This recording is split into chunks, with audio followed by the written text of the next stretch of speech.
Hello, Blake Rudis here with F64 Academy and F64 Elite, and today we have some huge news in the world of Adobe Photoshop and Camera Raw and Lightroom and all things awesome, okay? There's been a new update to Adobe Camera Raw and Lightroom that just hit the streets this week, and it is phenomenal. It's opening a lot of possibilities for your editing, and without further ado, let's just jump in and I'll show you all the new stuff.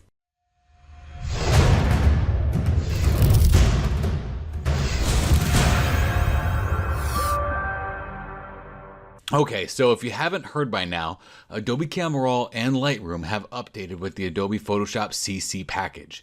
Now, this update's incredible. It's the Camera Raw 10.3.0.933, and you'll know which one you have if you go up here and you see Camera Raw Preferences 10.3.0.933. However, you also know that in your basic settings, a lot of stuff has changed, all right? Typically, I don't get too excited about Adobe Camera Raw updates unless they're really big ones. Like last October, we had the one with the luminosity masking added to our masks in the brushes. That's awesome. And here's the cool thing about this. You know, I'm just going to go off on a little aside here real quick. A lot of people complain about the CC program thing and as how it's a subscription. Well, the cool part about this is these are two major updates that have happened within 6 months. Typically, this isn't something that Adobe would do in the past, okay? So with this subscription model, what that allows them to do is update this stuff at the drop of a hat. I didn't even know it was coming out. No one told me. So we're going to talk about all the things that have happened with this new Adobe Camera Raw update. But before we get to the major one, which is the profiles, which everyone is talking about, I want to talk about some subtle things that you'll see as differences here in Adobe Camera Raw that are a little bit different than what they were in the past, and they need to be talked about, and because things are changing and shifting here. So we'll go over the boring stuff, the facelift stuff that they did first, and then we'll talk about these profiles and how these profiles work in Adobe Camera Raw. They're pretty awesome. Now, I'm not going to give you a huge profile tutorial. That's to come. I'm just going to talk about how they work, why they work, and what's the interesting thing about them with this new update. So first of all, if you're in the basic settings, you're going to notice that Adobe Camera Raw got a facelift. Up here, you're going to see profiles, you're going to see treatment, and then right here, you're going to see Dee Haze.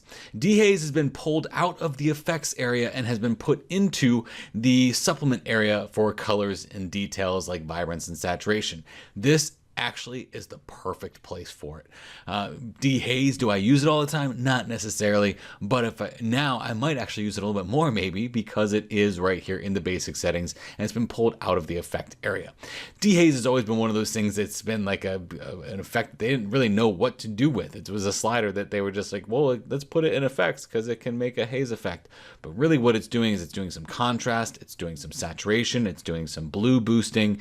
The Dehaze slider does a ton more than just haze or dehaze your image. What you'll also notice just by looking at this is that presets are going to be different now. If we hop on over to presets, you're going to see that we now have categories of presets. And if we hover over a preset, it's going to give us an on-the-fly look at how our image is going to look like if we were to use one of these presets that's already plugged in from Adobe. Really awesome presets that just start you right off the bat. And these presets are really nice, but presets are different than things like snapshots and different than things like profiles. And that's where we're going to start talking about profiles in a second. But you can see a really easy way to see your presets now. I will be the first one to tell you that I have created presets in Adobe Camera Raw. You can see them all right here. These are my presets, but I very rarely use them. And the reason why is that they were never really that accessible before. So what they've done here is they've made presets really well accessible in Adobe Camera Raw, and it's absolutely fantastic. I love it. I really love the direction that they're going with presets now. It makes it easier for us to make presets, and it also makes it easier for us to find presets and use those presets. And speaking of making presets, if you're going to go ahead and press this new preset button right here, you're going to see that you can name your preset and also put it into a set. So you can put, these are my presets. That set of presets there that says my presets that I showed you, if I were to make a new preset from the things that have happened here on this image, it would go into my presets, and if I pressed OK, it would be labeled Untitled. If we look down here, we see an Untitled preset, which nothing should actually change because we just took the settings that were here and we made that. So this is really cool. It gives you a way that you can separate your presets in Adobe Camera Raw into different chunks. So you can make a preset for, like you see here, they've got presets for vignettes, some really cool vignettes that are right here, really easy to use. Very awesome, because vignetting is one of those redundant things that we do a lot of, and it just makes really great sense to have a whole section for light, medium, and heavy vignetting presets there. Now, the thing that everyone's talking about is profiles. Profiles have always been in here, okay? They used to be up here in this thing called calibration. And the only thing I ever used those for was IR photography, where I'd make my own profile. It was a camera profile, a DNG profile, specifically for my IR and infrared processing. And that's typically the only time that people would use them.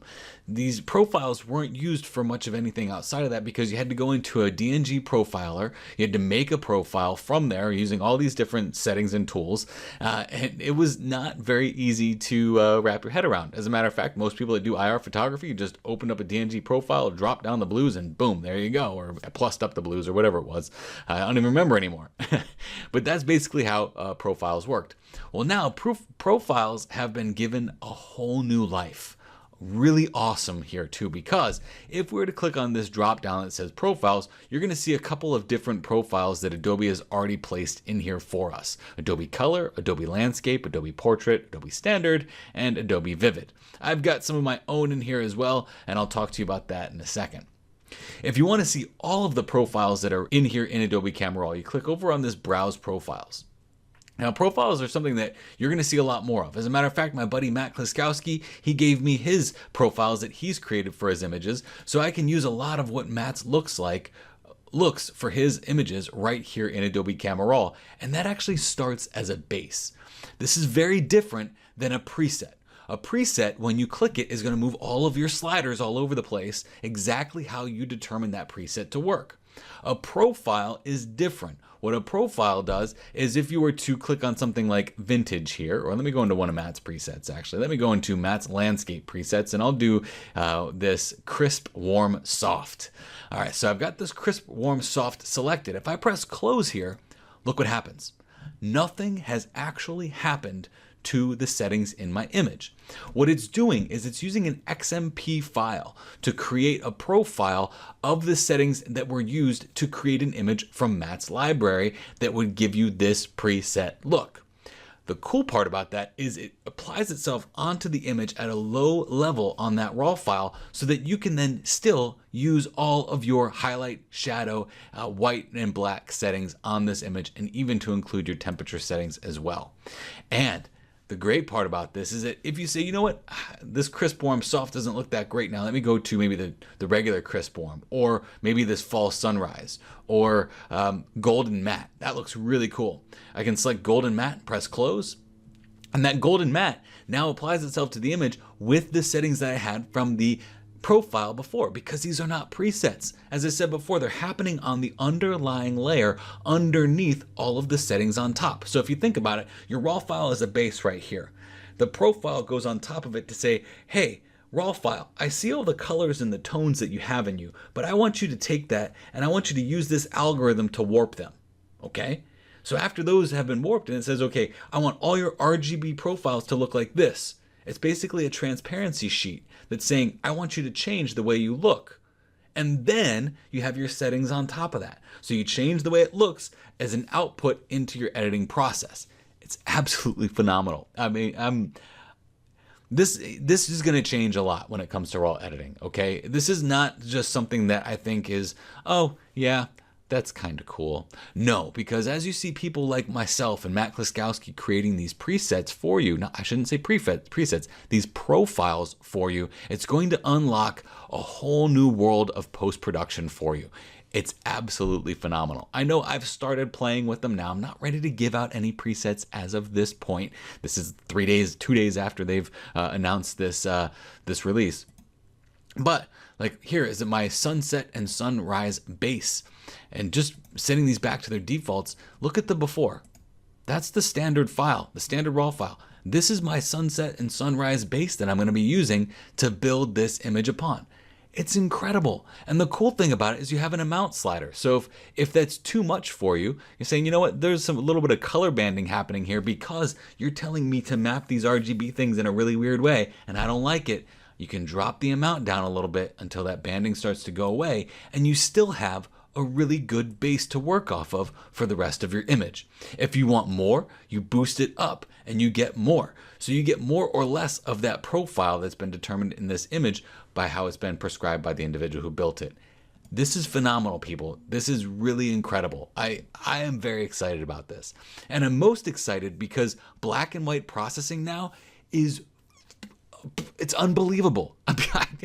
I'm getting really excited about this. I'm getting really, I can't contain myself because, again, this is innovation. This is innovation happening at the Adobe level. It's incredible. If you click on this black and white setting here, what it's going to do is it's automatically going to map out your image into a beautiful black and white photo to begin with, and it's got a base that you can work off of with black and white set. In the past, I'm going to be the first person to eat crow tonight for this. I've always said black and white processing in Adobe Camera Raw and Lightroom is absolutely horrible and nobody should do it. The reason why is they used to have it right here in the Hsl Adjustment. And when you clicked it, it would just convert your image to black and white with a grayscale.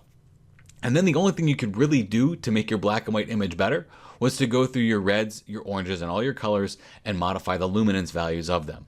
Well, the algorithm has completely changed here that you're actually working in a monochromatic space.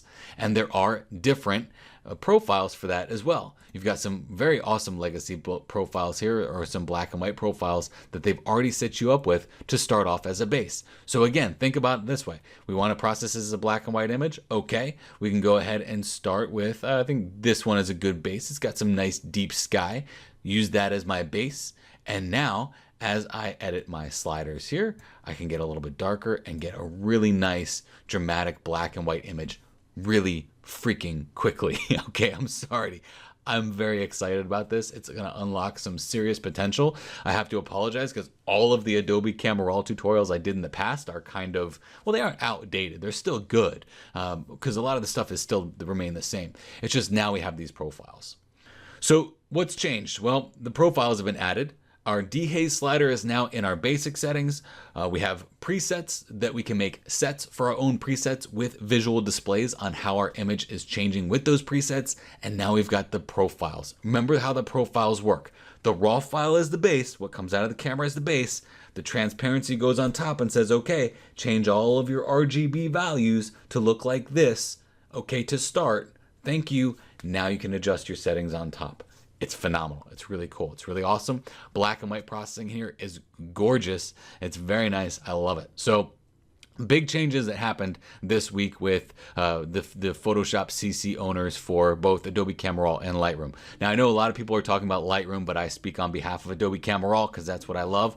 And with this, it's prompted me to actually create a course for F64 Elite members that will be accessible mid-month, where I'm going to do a complete overhaul and do an awesome course on just Adobe Camera Raw and unlocking the potential of Adobe Camera Raw. It's going to be a great course. So again, my name is Blake Rudis with F64 Academy and F64 Elite. If you like this, please comment on it, share it, tell a friend, and please keep the story alive here. I want to see what your thoughts are on how these profiles are used and what you think it's going to do for you with your editing capabilities. Thank you so much for taking the time to watch this. I do sincerely appreciate it.